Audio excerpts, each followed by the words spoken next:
pembahasan RUU tentang perubahan atas Undang-Undang Nomor 34 Tahun 2004 tentang TNI ditugaskan kepada Komisi 1 DPR RI. Apakah dapat disetujui?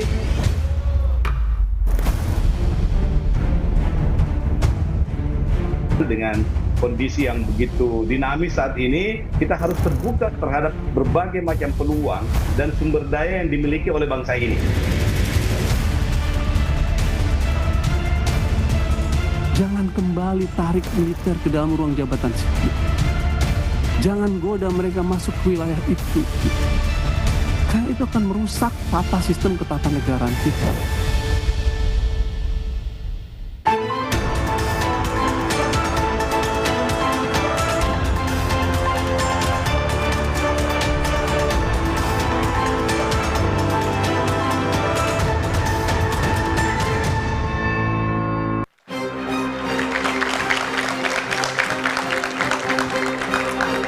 Selamat malam saudara, revisi Undang-Undang TNI kini tengah menjadi sorotan, terutama pasal yang mengatur tentang perluasan penempatan prajurit TNI aktif pada jabatan sipil. Koalisi Masyarakat Sipil menilai perluasan TNI aktif yang menduduki jabatan sipil ini tidak hanya mengganggu urusan birokrasi, tapi juga dikhawatirkan dapat melemahkan profesionalisme TNI. Lalu bagaimana bisa kita memastikan penempatan prajurit aktif di jabatan sipil ini bisa efektif dan tidak menimbulkan kekhawatiran kembalinya dui fungsi TNI yang sudah dihapuskan di era reformasi ini. Kami akan bahas bersama dengan para narasumber. 3 narasumber bergabung di studio Menara Kompas. Yang pertama ada Tubagus Hasanuddin, anggota Komisi 1 DPR RI, fraksi PD Perjuangan. Kang Hasan, apa kabar? Terima kasih sudah bergabung. Kemudian juga bergabung bersama kami peneliti senior imparsial Al-Araf. Mas Araf, selamat malam. Selamat malam, Mas. Juga bergabung kali ini Usman Hamid, Direktur Eksekutif Amnesty International Indonesia.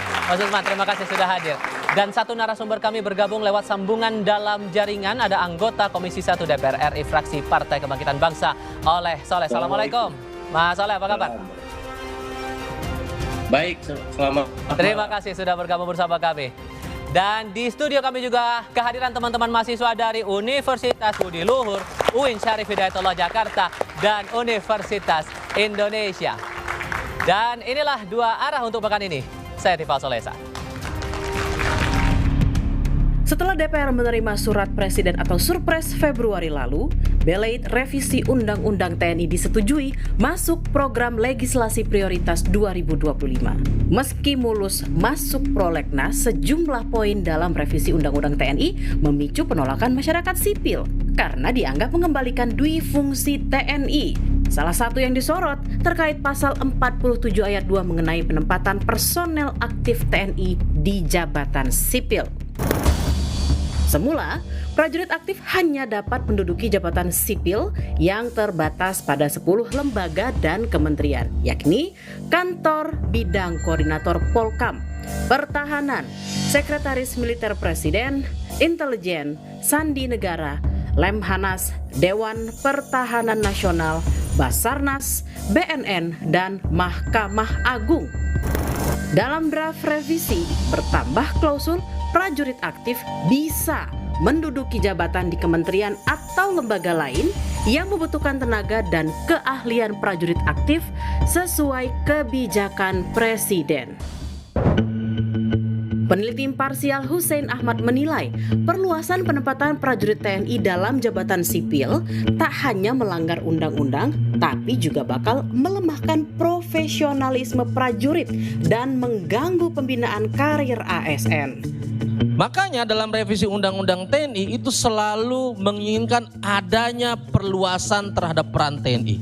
Jadi alih-alih misalnya memperkuat pengawasan, kalau kemudian fokus dia ditarik menjadi urus MBG, urus PSN, urus beras di Bulog, ya, urus apalagi Kali Citarum misalnya, urus sawit misalnya, dia akan jadi tidak fokus. Kemudian ini juga akan semakin merusak pola di dalam organisasi ASN sendiri.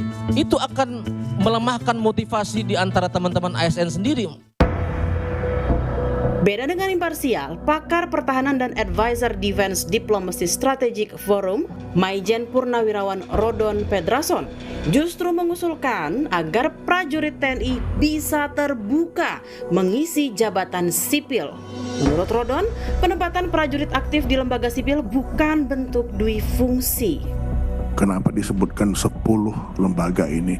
Kenapa nggak kita biarkan terbuka seperti undang-undang yang ada di polisi, sehingga tidak menimbulkan katakanlah debat. Direktur Riset Setara Institut Ismail Hasani berpandangan masuknya anggota TNI aktif ke dalam banyak jabatan sipil dapat melemahkan supremasi sipil dan demokrasi. Saya kira kita semua sepakat ya, supremasi sipil harus dipertahankan dalam makna otoritas politik negara tunduk pada supremasi sipil, dan oleh karenanya kesehatan demokrasi tetap bisa terjaga. Sementara anggota DPR Komisi 1 fraksi PDI Perjuangan TB Hasanuddin menepis kekhawatiran penempatan personel aktif TNI dalam jabatan sipil akan mengembalikan keadaan seperti era Orde Baru. Tidak mungkin kalau kembali ke Orde Baru lagi. Dengan catatan Pak, dengan catatan kita harus pertahankan pasal 39 Undang-Undang TNI. 1. TNI tidak boleh berpolitik praktis. 2. TNI tidak boleh menjadi partisan sebuah partai apapun. Pelibatan anggota TNI di luar tugas pokok pertahanan menguat saat membantu pemerintah menangani COVID-19. Belakangan, anggota TNI juga semakin dilibatkan di masa pemerintahan Prabowo Gibran, antara lain membantu program makan bergizi gratis. Awalnya diatur hanya 10 kementerian dan lembaga, kemudian dalam revisi ditambahkan klausul baru, Kang Hasan, sesuai kebijakan Presiden. Kenapa klausul itu perlu dimasukkan dalam revisi undang-undang ini? Baik, Assalamualaikum warahmatullahi wabarakatuh. Waalaikumsalam warahmatullahi. Ya, jadi saya sebagai anggota Panja RUU revisi Undang-Undang TNI, sampai hari ini kami baru mendapatkan tugas tergabung di dalam Panja RUU TNI. DIM-nya sampai hari ini kami belum dapat. Begitu, karena ini inisiatif dari pemerintah dan kemudian ampresnya sudah dikirim kepada pimpinan DPR. Kami ke Komisi 1 ini baru mendapatkan tugas bahwa RUU ini akan diselesaikan di Komisi 1. Tapi DIM-nya seperti apa belum ada. Tetapi ya, kami beserta masyarakat di luar sudah memprediksi 2 yang paling utama itu. 1 adalah perubahan pasal 47 ya, ayat 1 atau A, dan yang kedua pasal 53 tentang umur. Untuk perwira dari 58 menjadi 60, untuk bintara dan tamtama menjadi 55 menjadi 58. Kalau konteks perluasan dari jabatan sipil itu bagaimana? Oke, perluasan jabatan sipil itu dalam pasal 47 konon, saya sendiri belum membaca teksnya, ya, ada 10 seperti yang tadi disampaikan. Itu kemudian titiknya dicabut menjadi koma, dan di kementerian dan di lembaga lain sesuai dengan kebijakan Presiden. Artinya dimanapun prajurit TNI aktif dapat ditempatkan. Itu. Dan ini konon menyusul dari Undang-Undang ASN yang baru. Bahwa di ASN ada ketentuan dalam undang-undang itu bahwa prajurit TNI dapat ditempatkan di lembaga atau pemerintahan sipil. Jadi pergerakannya mau sama dengan undang-undang mau sama ASN. Seperti itu ya. Saya belum masuk ke pendapat ya, silakan bagaimana? Oke. Mas Araf gimana melihat ini? Ya, pertama begini, Undang-Undang TNI 34 2004 itu dibentuk dalam konstruksi pembangunan tentara yang profesional. Itu ditegaskan di dalam pasal 2 Undang-Undang TNI 34 2004. Oleh karena itu tugas TNI adalah sebagai alat pertahanan negara. Sehingga penempatan TNI di jabatan aktif yang diatur dalam pasal 47 itu terbatas, hanya yang terkait dengan isu pertahanan. Nah, sekarang ingin diperluas. Nah, perluasan ini jelas sesuatu yang akan mengganggu agenda mendorong profesionalisme itu. Karena tentu kalau kemudian militer masuk di wilayah jabatan sipil, implikasinya konsentrasi dia untuk bekerja menghadapi perang, persiapan pertahanan akan terganggu. Orientasinya juga berubah gitu. Sementara dia adalah lembaga yang difokuskan sebagai alat pertahanan negara. Itu poin pertama. Poin kedua adalah dengan demikian ini akan mengembalikan dui fungsi gitu. Karena fungsinya menjadi meluas, bukan hanya sebagai alat pertahanan negara, tapi juga masuk duduk di dalam wilayah jabatan sipil. Nah, ini kemudian dikritik oleh kawan-kawan bahwa ini akan mengembalikan dan memperkuat difungsi. Tapi yang ketiga adalah persoalan yang paling serius terhadap birokrasi sipil itu sendiri. Kita bisa bayangkan banyak pegawai negeri sipil, Mas, kerja dari pagi jam 8 sampai jam 5, lalu kemudian mereka membayangkan suatu saat nanti mereka akan menjadi pejabat, menjadi direktur. Tapi mereka nggak bisa. Ketika udah mengabdi sekian puluh tahun, lalu tiba-tiba stop, pengen jadi direktur nggak bisa diduduki oleh TNI aktif. Nah, ini sesuatu yang akan mengganggu sistem meritokrasi yang di dalam birokrasi sipil dan akan memperlemah semangat mereka. Ngapain kita kerja serius kalau ujungnya jabatannya diisi oleh militer aktif. Gitu. Ini jadi soal yang serius bagi birokrasi sipil. Kalau Pak Oleh melihat perluasan posisi TNI aktif di jabatan sipil ini seurgent itukah harus dilakukan sekarang? Pada dasarnya seperti apa yang disampaikan oleh sahabat kami Pak TB Hasanuddin, bahwasanya kami sebagai anggota Panja sampai saat ini belum menerima draft bagaimana keinginan pemerintah itu sendiri. Yang masuk hari ini adalah bagaimana kita mendengarkan pendapat-pendapat dari berbagai pihak, baik dari TNI itu sendiri, dari aktivis, dari para ahli, dan juga dari kampus-kampus. Nah, selama ini kan baru itu yang baru kita bergulir. Nah, terkait bagaimana dua hal yang tadi, yang pertama adalah soal perpanjangan masa jabatan ditambah sesuai dengan levelnya, kemudian soal perluasan terhadap TNI ditempatkan di sipil. Pada dasarnya ya kami memandang bahwa menghargai pendapat-pendapat publik, pendapat-pendapat masyarakat, bahwa kekhawatiran bagaimana cita-cita reformasi ini, bahwa ini akan melenceng lagi, bahwa salah satunya cita-cita reformasi itu adalah soal bagaimana penguatan institusi sipil gitu kan, kemudian kekhawatiran juga kembali soal dui fungsi ABRI. Nah, ini kan semua adalah sebuah kekhawatiran, akan tetapi kita juga harus mengakui dan menyadari bahwa hari ini keadaan manajemen pemerintahan lah katakan seolah-olah quote and quote terjadi penyelewengan jabatan dan yang lain-lain, korupsi di mana-mana. Sehingga menurut Anda mendesak untuk dilakukan seperti ini? Ya, ada niatan pemerintah ingin memperbaiki gitu, ada niatan memperbaiki, tetapi dalam hal ini juga tidak mengabaikan bagaimana soal supremasi sipil itu sendiri. Nah, oleh sebab itu tadi saya sepakat bahwa meritokrasi ini harus dikedepankan. Bagaimana meritokrasi ini menjadi sejajar, menjadi sejajar baik antara sipil maupun militer itu sendiri. Ditahan dulu Pak Oleh, ditahan dulu di situ. Mas Usman melihatnya bagian untuk memperbaiki itu dengan membawa TNI masuk ke dalam jabatan aktif? Saya kira jauh dari arah sana.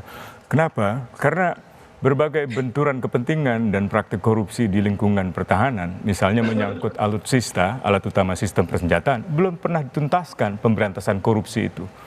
Bagaimana mungkin ketika korupsi di sektor pertahanan belum tuntas, lalu kita berasumsi bahwa korupsi di masyarakat di dalam pemerintahan sipil bisa dibereskan dengan menempatkan TNI aktif di dalam jabatan-jabatan sipil. Pasal 47 itu sebenarnya tidak bisa ditafsirkan lain kecuali TNI aktif dilarang menduduki jabatan sipil, baik itu jabatan misalnya di eksekutif, kabinet, di jabatan legislatif, maupun di jabatan yudikatif. Tujuannya apa? Tujuannya untuk mencegah pencampuran pembagian kekuasaan antara urusan militer dan urusan sipil. Anda bayangkan, seandainya seorang eselon 1, misalnya di dalam sebuah kementerian, memiliki perbedaan pandangan dengan menteri, dan memiliki pandangan dengan panglima, dia harus tunduk kemana? Nah, yang kedua, praktek semacam ini hanya ada di negara-negara dengan kualitas demokrasi yang sangat rendah. Paling tidak 4 yang bisa saya sebutkan. Pertama, Mesir. Mesir menempatkan TNI aktif ke dalam jabatan-jabatan sipil setelah kudeta militer tahun 2013. Dengan kata lain, bukan pemerintahan sipil yang demokratis. Yang kedua, Thailand. Thailand juga terjadi kudeta tahun 2014. Disitulah kemudian TNI aktif menduduki kembali jabatan-jabatan sipil di dalam pemerintahan di Thailand. Yang ketiga adalah negara seperti misalnya Turki. Negara Turki itu kualitas demokrasinya sangat-sangat rendah. Dan saya kira kita nggak boleh kembali ke sana, kembali ke negara-negara yang kualitas demokrasinya itu sangat-sangat rendah. Pak Oleh merespon dari tanggapan Mas Usman gimana?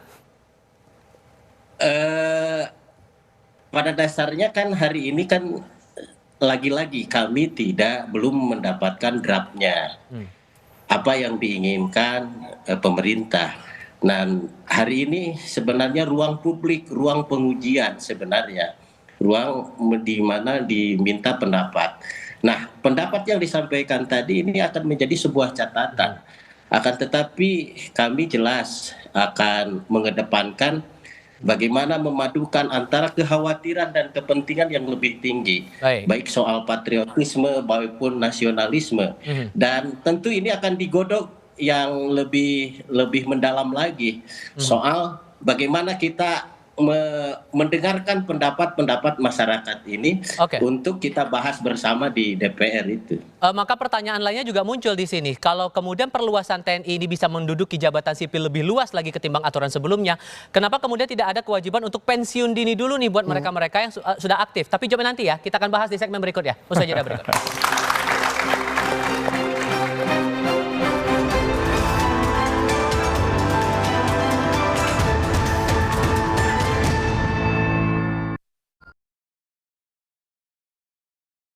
Sedikitnya 2.500 prajurit TNI aktif duduki berbagai jabatan sipil. Koalisi masyarakat sipil pun menolak revisi Undang-Undang TNI yang tengah bergulir karena khawatir memperlemah supremasi sipil dan mengganggu profesionalisme TNI sebagai alat pertahanan negara.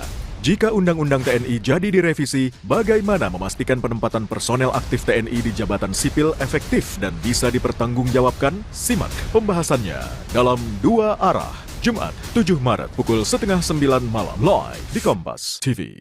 Sedikitnya 2.500 prajurit TNI aktif duduki berbagai jabatan sipil. Koalisi masyarakat sipil pun menolak revisi Undang-Undang TNI yang tengah bergulir karena khawatir memperlemah supremasi sipil dan mengganggu profesionalisme TNI sebagai alat pertahanan negara.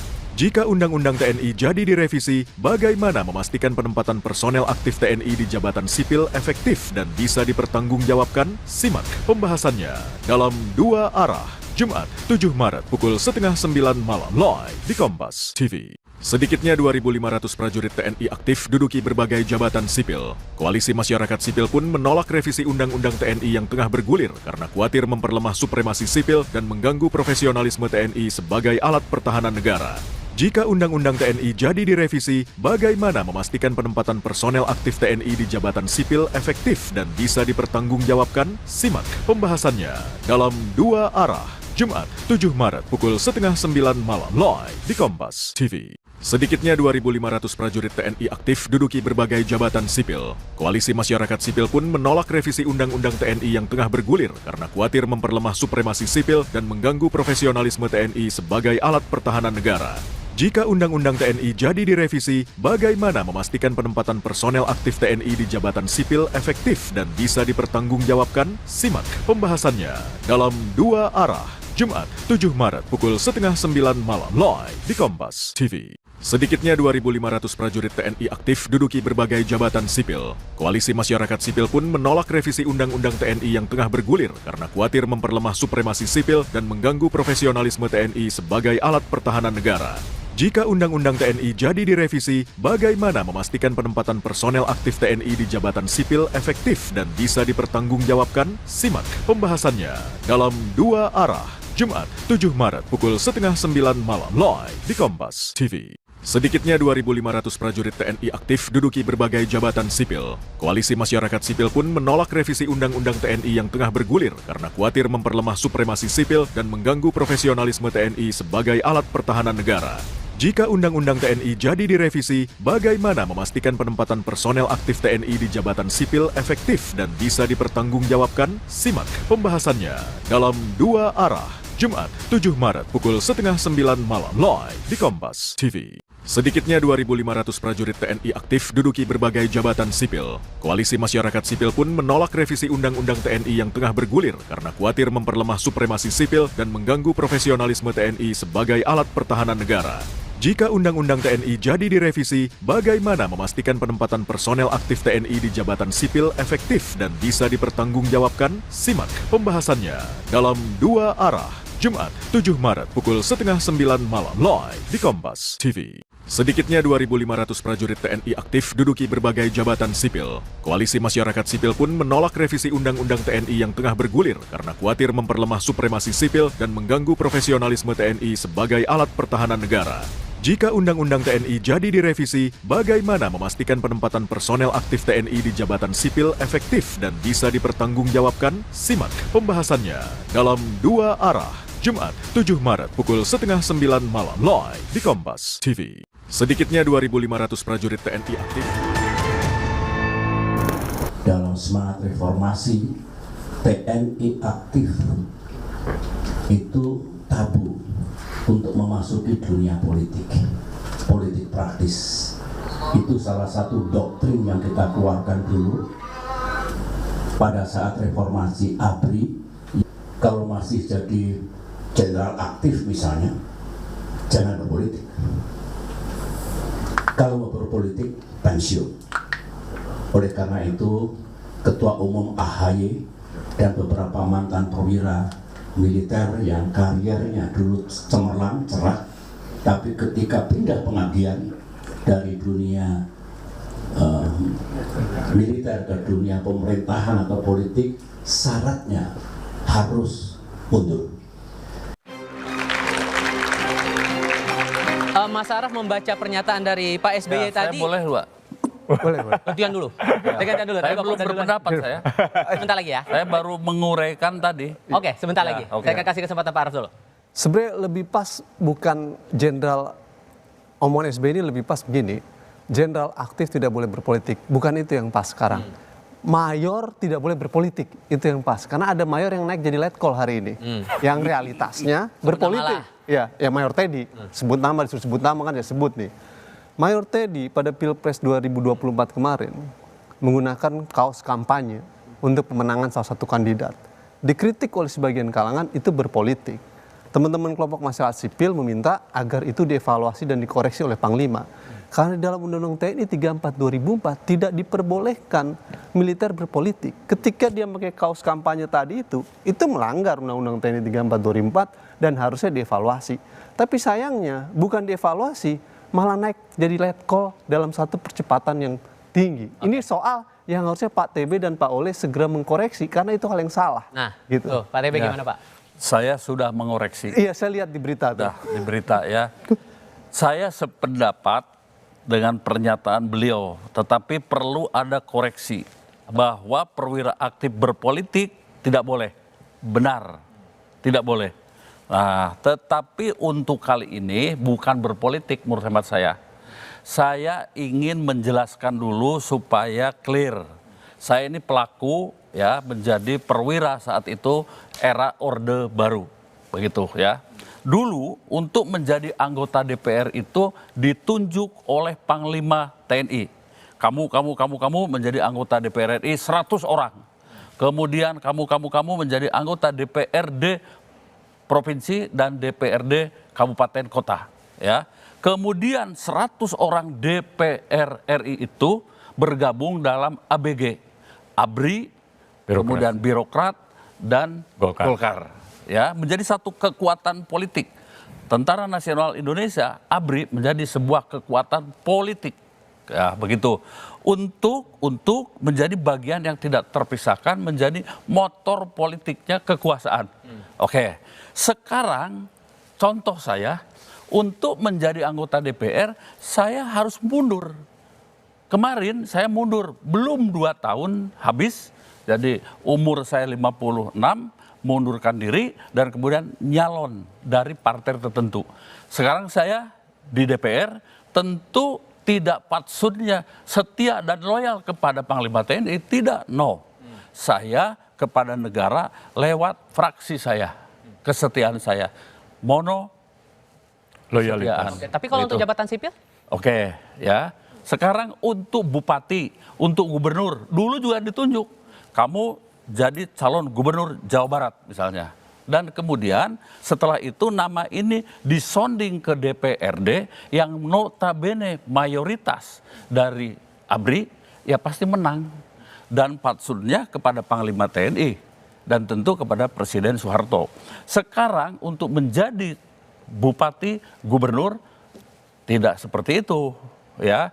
Lalu kami memenuhi persyaratan harus mundur yang pertama, dan yang kedua itu harus dicalonkan oleh partai, begitu.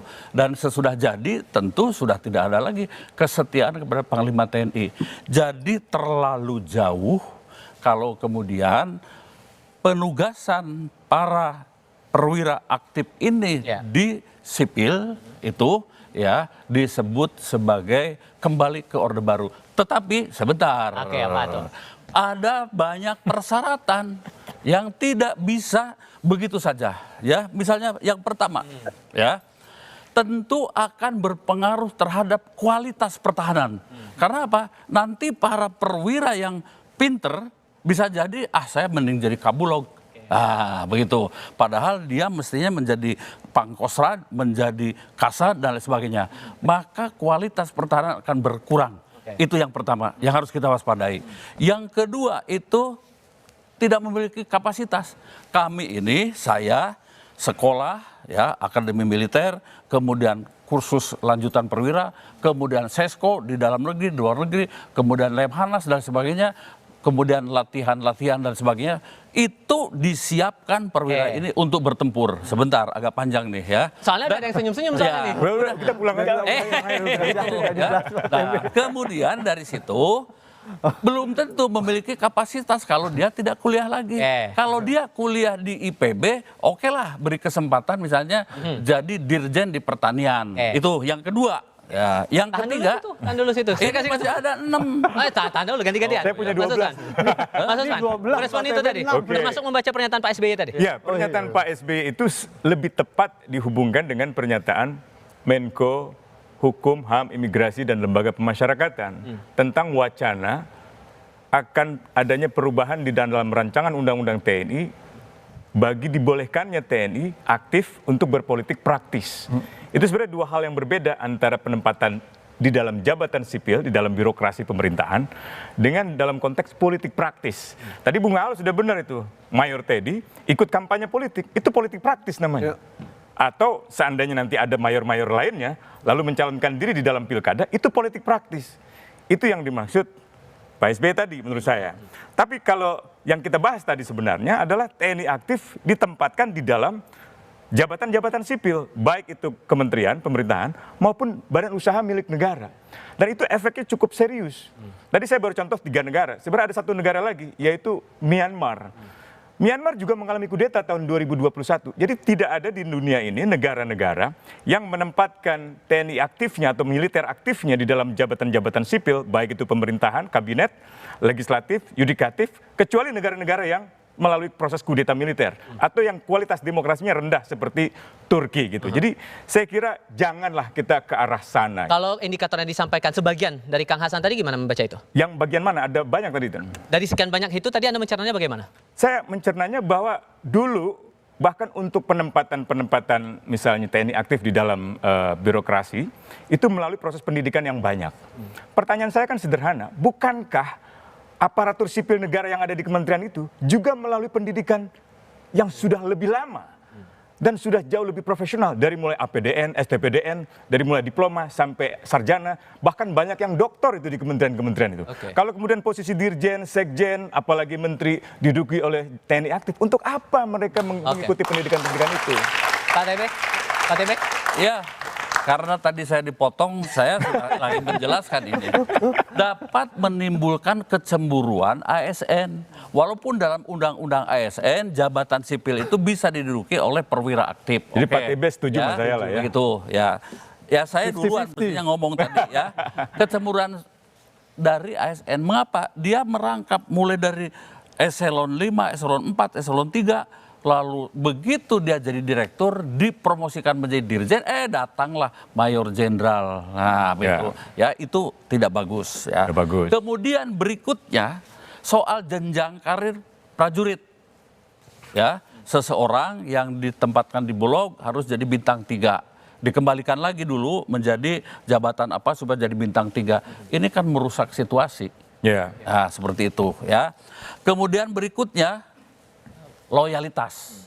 Harus ada jaminan loyalitas hanya kepada kementerian atau lembaga tersebut. Ya, itu harus kita jelaskan dan lain sebagainya ya. Dan kemudian juga jangan sampai mendapatkan semacam fasilitas yang double. Di tempat lama mendapatkan mobil militer, di tempat baru juga mendapatkan mobil baru. Atau mungkin mobil baru pakai tanda militer dan sebagainya ya. Ini semua kekhawatiran itu kalau saya, mohon maaf, secara pribadi ya tidak apa-apa. Ya, ditempatkan di mana tetapi dengan persyaratan yang ketat, dengan persyaratan kapasitas yang memadai sehingga sangat selektif untuk juga mendukung yang lain-lainnya, terutama undang-undang ASN. Saya kurang sependapat kalau berbicara karena situasi banyak korupsi. Ya mungkin di TNI juga ada korupsi, begitu ya. Dan kemudian nanti masyarakat sipil ini tidak mampu sehingga perlu tentara. Saya kira tidak diberi kesempatan saja. Betul sekarang kan pertanyaannya begini, kalau kemudian ada perluasan bagi TNI untuk masuk ke posisi jabatan sipil begitu, muncul lagi pertanyaan di publik. Salah nggak kalau kemudian ada pandangan makin kecil ruang masyarakat sipil untuk mendapatkan posisi, terutama mereka yang sudah kompeten secara kompetensi, kemampuan, keahlian begitu. Apakah ini bisa dipandang bahwa kesempatan masyarakat sipil untuk mendapatkan posisi yang sesuai itu semakin lama semakin kecil atau malah sebaliknya? Kita coba nanti. Tahan dulu. Kita jeda sebentar. Kita jeda sebentar, kami segera kembali.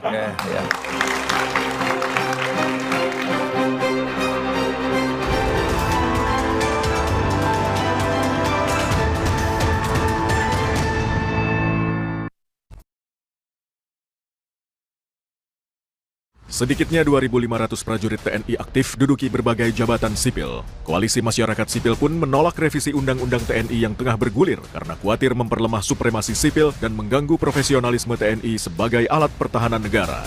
Jika Undang-Undang TNI jadi direvisi, bagaimana memastikan penempatan personel aktif TNI di jabatan sipil efektif dan bisa dipertanggungjawabkan? Simak pembahasannya dalam Dua Arah, Jumat 7 Maret pukul 8:30 malam live di Kompas TV. Sedikitnya 2.500 prajurit TNI aktif duduki berbagai jabatan sipil. Koalisi masyarakat sipil pun menolak revisi Undang-Undang TNI yang tengah bergulir karena khawatir memperlemah supremasi sipil dan mengganggu profesionalisme TNI sebagai alat pertahanan negara. Jika Undang-Undang TNI jadi direvisi, bagaimana memastikan penempatan personel aktif TNI di jabatan sipil efektif dan bisa dipertanggungjawabkan? Simak pembahasannya dalam Dua Arah, Jumat 7 Maret pukul 8:30 malam live di Kompas TV. Sedikitnya 2.500 prajurit TNI aktif duduki berbagai jabatan sipil. Koalisi masyarakat sipil pun menolak revisi Undang-Undang TNI yang tengah bergulir karena khawatir memperlemah supremasi sipil dan mengganggu profesionalisme TNI sebagai alat pertahanan negara. Jika Undang-Undang TNI jadi direvisi, bagaimana memastikan penempatan personel aktif TNI di jabatan sipil efektif dan bisa dipertanggungjawabkan? Simak pembahasannya dalam Dua Arah, Jumat 7 Maret pukul 8:30 malam live di Kompas TV. Sedikitnya 2.500 prajurit TNI aktif duduki berbagai jabatan sipil. Koalisi masyarakat sipil pun menolak revisi Undang-Undang TNI yang tengah bergulir karena khawatir memperlemah supremasi sipil dan mengganggu profesionalisme TNI sebagai alat pertahanan negara.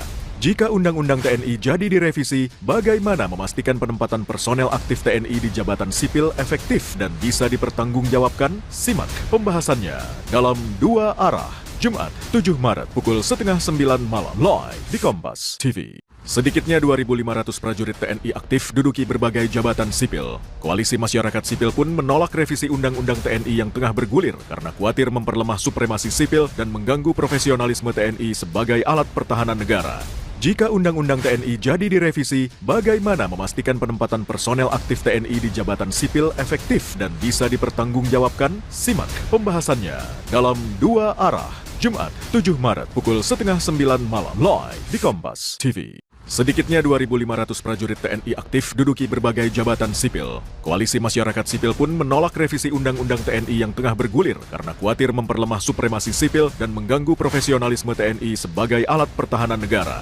Jika Undang-Undang TNI jadi direvisi, bagaimana memastikan penempatan personel aktif TNI di jabatan sipil efektif dan bisa dipertanggungjawabkan? Simak pembahasannya dalam Dua Arah, Jumat 7 Maret pukul 8:30 malam live di Kompas TV. Sedikitnya 2.500 prajurit TNI aktif duduki berbagai jabatan sipil. Koalisi masyarakat sipil pun menolak revisi Undang-Undang TNI yang tengah bergulir karena khawatir memperlemah supremasi sipil dan mengganggu profesionalisme TNI sebagai alat pertahanan negara. Jika Undang-Undang TNI jadi direvisi, bagaimana memastikan penempatan personel aktif TNI di jabatan sipil efektif dan bisa dipertanggungjawabkan? Simak pembahasannya dalam Dua Arah, Jumat 7 Maret pukul 8:30 malam live di Kompas TV. Sedikitnya 2.500 prajurit TNI aktif duduki berbagai jabatan sipil. Koalisi masyarakat sipil pun menolak revisi Undang-Undang TNI yang tengah bergulir karena khawatir memperlemah supremasi sipil dan mengganggu profesionalisme TNI sebagai alat pertahanan negara. Jika Undang-Undang TNI jadi direvisi, bagaimana memastikan penempatan personel aktif TNI di jabatan sipil efektif dan bisa dipertanggungjawabkan? Simak pembahasannya dalam Dua Arah, Jumat 7 Maret pukul 8:30 malam live di Kompas TV. Sedikitnya 2.500 prajurit TNI aktif duduki berbagai jabatan sipil. Koalisi masyarakat sipil pun menolak revisi Undang-Undang TNI yang tengah bergulir karena khawatir memperlemah supremasi sipil dan mengganggu profesionalisme TNI sebagai alat pertahanan negara. Jika Undang-Undang TNI jadi direvisi, bagaimana memastikan penempatan personel aktif TNI di jabatan sipil efektif dan bisa dipertanggungjawabkan? Simak pembahasannya dalam Dua Arah, Jumat 7 Maret pukul 8:30 malam live di Kompas TV. Sedikitnya 2.500 prajurit TNI aktif duduki berbagai jabatan sipil. Koalisi masyarakat sipil pun menolak revisi Undang-Undang TNI yang tengah.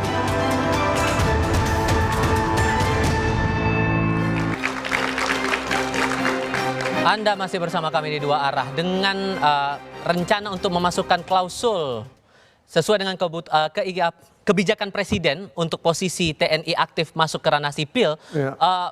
Eksesnya akan sejauh mana menurut Anda, Mas Usman? Apakah ini akan seperti kekhawatiran banyak orang atau gimana? Pertama, dia mengurangi kemampuan militer.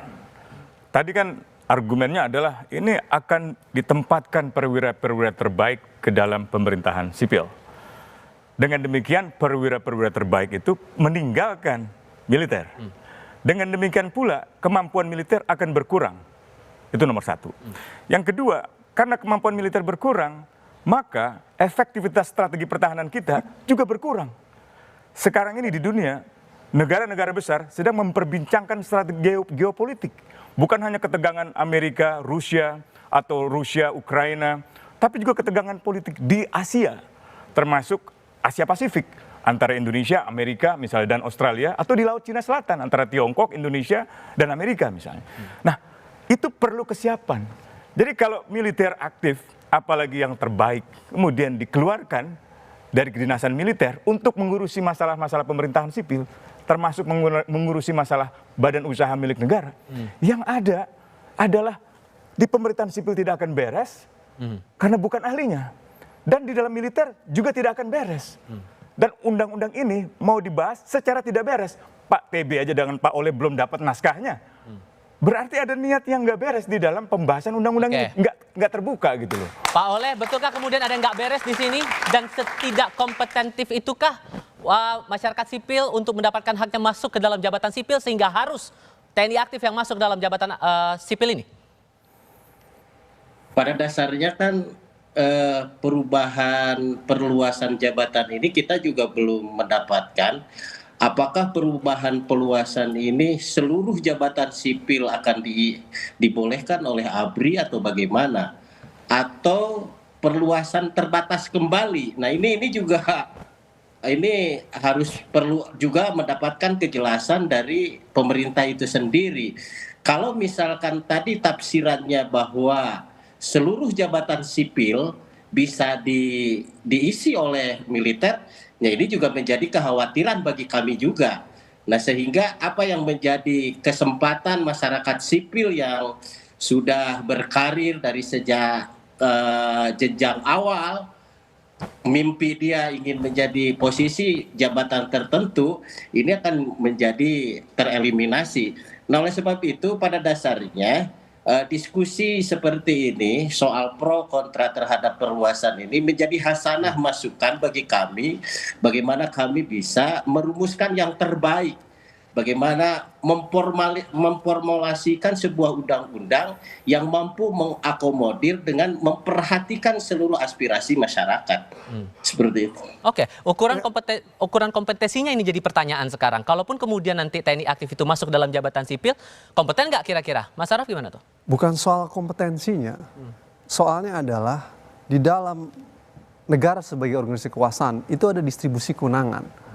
Militer tugasnya sebagai alat pertahanan negara, Polri tugasnya penegakan hukum, intelijen fungsinya deteksi dini. Itu kerja untuk memastikan rasa aman masyarakat.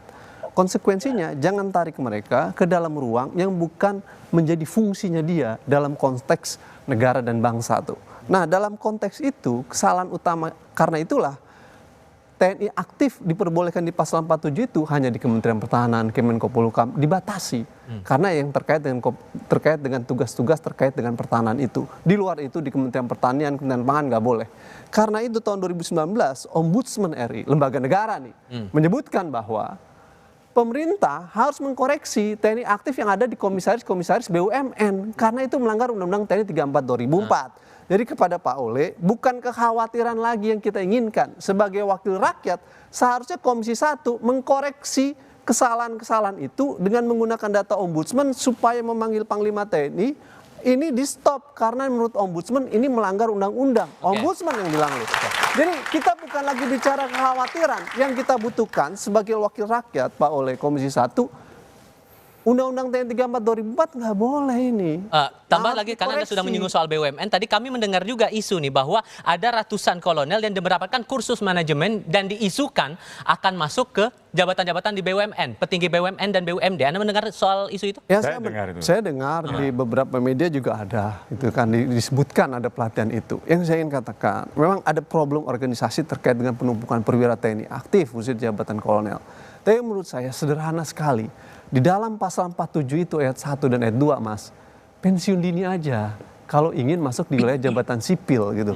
Jangan aktif. Kenapa? Kalau aktif ada loyalitas ganda. Dia loyalitasnya nanti kemana? Ke menterinya atau ke Panglima TNI? Saya pastikan ke Panglima TNI. Ini akan menimbulkan problem dalam tata sistem birokrasi dan ketatanegaraan kita. Jangan buat kacau dalam dinamika ini. Ada kekhawatiran loyalitas ganda. Ya, jadi ada banyak kemungkinan yang saya sebutkan tadi, mulai dari kualitas di sistem pertahanan, kemudian tak memiliki kapasitas dan sebagainya sampai dengan loyalitas ganda. Semua ini nanti kita berharap dalam pasal 47A-nya itu ya sudah sesuai dengan draft kira-kira dari pemerintah. B-nya kita kunci dengan berbagai macam ketentuan-ketentuan supaya benar-benar sangat-sangat selektif dalam rangka kesetaraan juga sesuai dengan Undang-Undang ASN.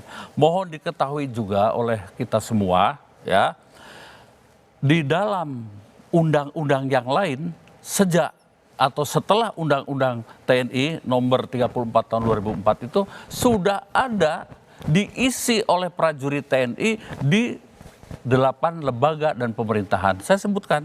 Dan ini sesuai dengan undang-undang dan peraturan presiden, yaitu Badan Nasional Penanggulangan Teroris, ya, kemudian BNPB, Kejagung, KKP, Menko Maritim, KSP, Bakamla, kemudian Badan SAR, kemudian Badan Perbatasan, dan kemudian BRIN sekalipun.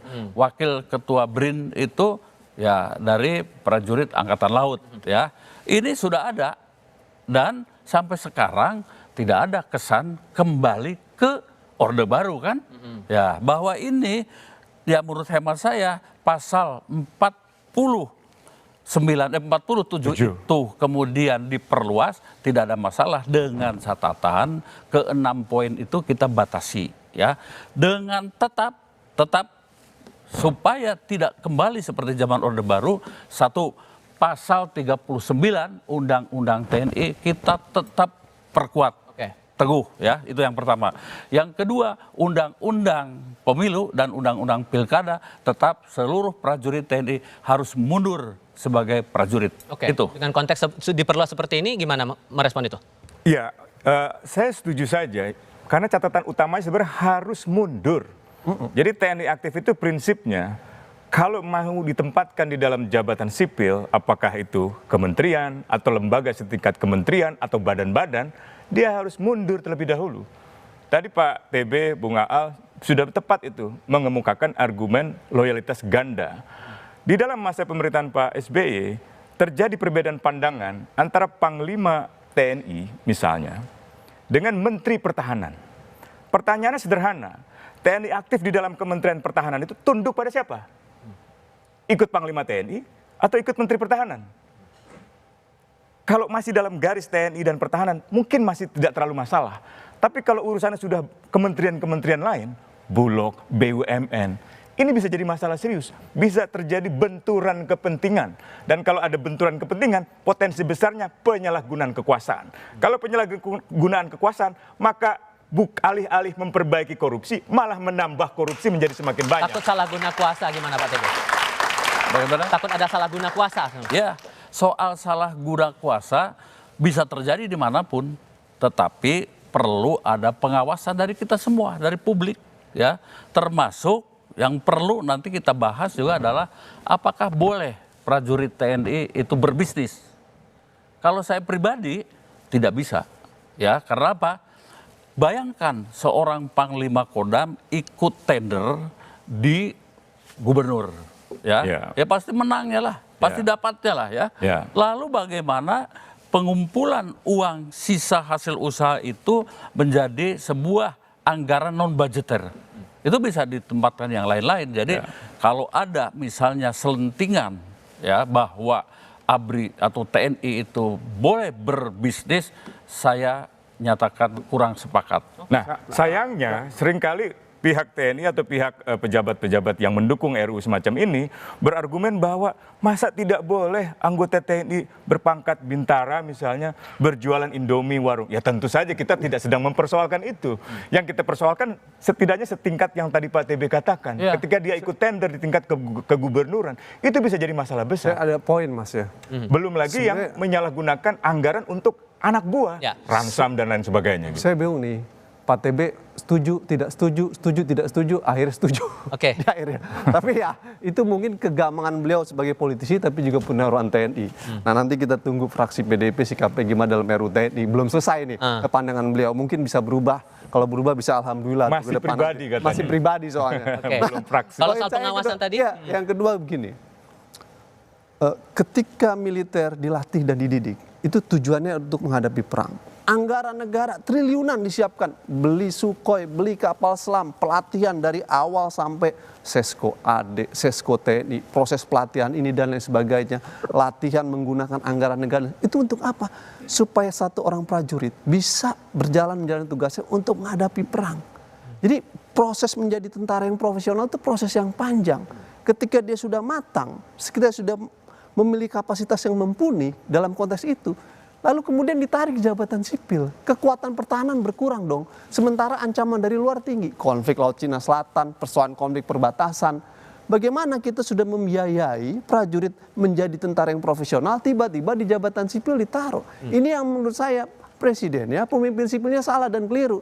Karena penempatan militer jabatan sipil pasti akan melemahkan profesionalisme TNI, pasti akan mengurangi kekuatan pertahanan kita dan berdampak serius terhadap organisasi TNI. Nah, kita cinta TNI yang profesional, kita nggak mau TNI yang kemudian masuk di wilayah jabatan sipil. Saya kasih kesempatan Pak Oleh. Pak Oleh merespon ini gimana? Saya ada satu hal, Mas. Yang paling penting justru adalah bagaimana meningkatkan kesejahteraan prajurit. Pak Oleh, silakan Pak. Ya, sebenarnya pada dasarnya ya kita memahami dan kita harus bagaimana juga mengawal daripada cita-cita reformasi tadi, bahwa bagaimana Dewi Fungsi ABRI ini tidak terjadi kembali. Nah, bagaimana supaya Dewi Fungsi ABRI ini tidak terjadi, kemudian tidak menjadi pelemahan terhadap pertahanan kita, kemudian bagaimana juga agar masyarakat sipil juga tidak terlemahkan, mereka juga mendapatkan kesempatan yang luas untuk menduduki jabatan-jabatan tertentu. Nah, makanya saya berpendapat jikalau maupun perluasan diperluas lagi dari 10 kementerian tadi, ya saya berpendapat bahwa kata perluasan bisa menempati pada posisi jabatan sipil juga dibatasi pada jabatan-jabatan tertentu dan departemen tertentu. Jangan sampai luasnya ini seluas-luasnya. Karena kalau melihat letterlek bahasa DIM yang kami didapatkan bahwa militer ataupun TNI dapat menduduki posisi sipil, artinya dia bebas sampai jabatan apapun. Nah, rasa-rasanya ini juga harus ada pembatasan selain dari apa yang disampaikan oleh Pak TB tadi, bahwa kalaupun mau ada penempatan TNI di posisi sipil, ada persyaratan yang cukup ketat dan tidak dibebaskan sebebas-bebasnya. Nah, seperti itu. Tapi begini, kalau membaca dari revisi ini datang usulan pemerintah, apakah ini sebagai bagian dari upaya pemerintah untuk menyukseskan atau konsolidasi atas program-program yang menjadi program-program yang unggulan, menjadi program-program yang sedang diprioritaskan oleh pemerintah? Apakah ini jadi bagian dari itu, makanya kemudian sekarang ada aturan seperti ini? Jawabnya nanti apa, Soleh? Kita di segmen berikutnya, usai jeda berikut ini.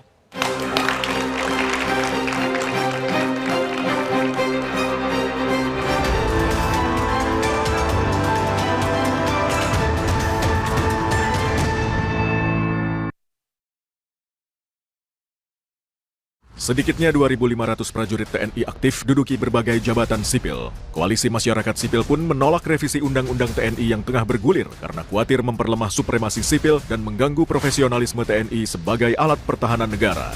Jika Undang-Undang TNI jadi direvisi, bagaimana memastikan penempatan personel aktif TNI di jabatan sipil efektif dan bisa dipertanggungjawabkan? Simak pembahasannya dalam Dua Arah, Jumat 7 Maret pukul 8:30 malam live di Kompas TV. Sedikitnya 2.500 prajurit TNI aktif duduki berbagai jabatan sipil. Koalisi masyarakat sipil pun menolak revisi Undang-Undang TNI yang tengah bergulir karena khawatir memperlemah supremasi sipil dan mengganggu profesionalisme TNI sebagai alat pertahanan negara.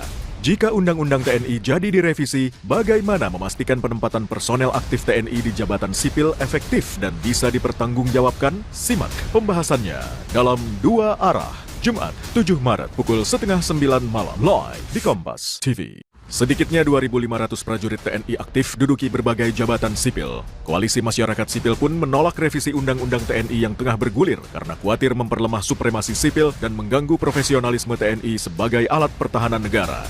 Jika Undang-Undang TNI jadi direvisi, bagaimana memastikan penempatan personel aktif TNI di jabatan sipil efektif dan bisa dipertanggungjawabkan? Simak pembahasannya dalam Dua Arah, Jumat 7 Maret pukul 8:30 malam live di Kompas TV.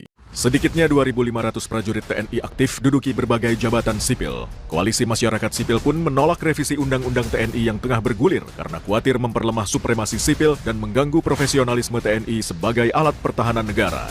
Jika Undang-Undang TNI jadi direvisi, bagaimana memastikan penempatan personel aktif TNI di jabatan sipil efektif dan bisa dipertanggungjawabkan? Simak pembahasannya dalam Dua Arah, Jumat 7 Maret pukul 8:30 malam live di Kompas TV. Sedikitnya 2.500 prajurit TNI aktif duduki berbagai jabatan sipil. Koalisi masyarakat sipil pun menolak revisi Undang-Undang TNI yang tengah bergulir karena khawatir memperlemah supremasi sipil dan mengganggu profesionalisme TNI sebagai alat pertahanan negara. Jika Undang-Undang TNI jadi direvisi, bagaimana memastikan penempatan personel aktif TNI di jabatan sipil efektif dan bisa dipertanggungjawabkan? Simak pembahasannya dalam Dua Arah, Jumat 7 Maret pukul 8:30 malam live di Kompas TV. Sedikitnya 2.500 prajurit TNI aktif duduki berbagai jabatan sipil. Koalisi masyarakat sipil pun menolak revisi. Rasa-rasanya semua juga punya pandangan ke arah sana, bahwasanya Pak Presiden ingin mensukseskan nawacitanya ini. Nah, mensukseskan nawacita ini ya tentu juga kami juga berharap tidak menabrak aturan-aturan yang ada. Nah, oleh sebab itu PKB sih memandang bahwa ini juga bagian daripada upaya bagaimana agar nawacita ini sukses.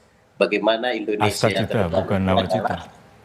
Bagaimana Indonesia ke depan ini bisa menjadi, terutama di 2045 Indonesia Emas ini bisa terwujud. Rasa-rasanya kalau kita berpandangan apakah ini bagian dari upaya, saya rasa pikiran kita juga sama bahwa ini dalam rangka Mas Araf, ini menangkapnya gimana?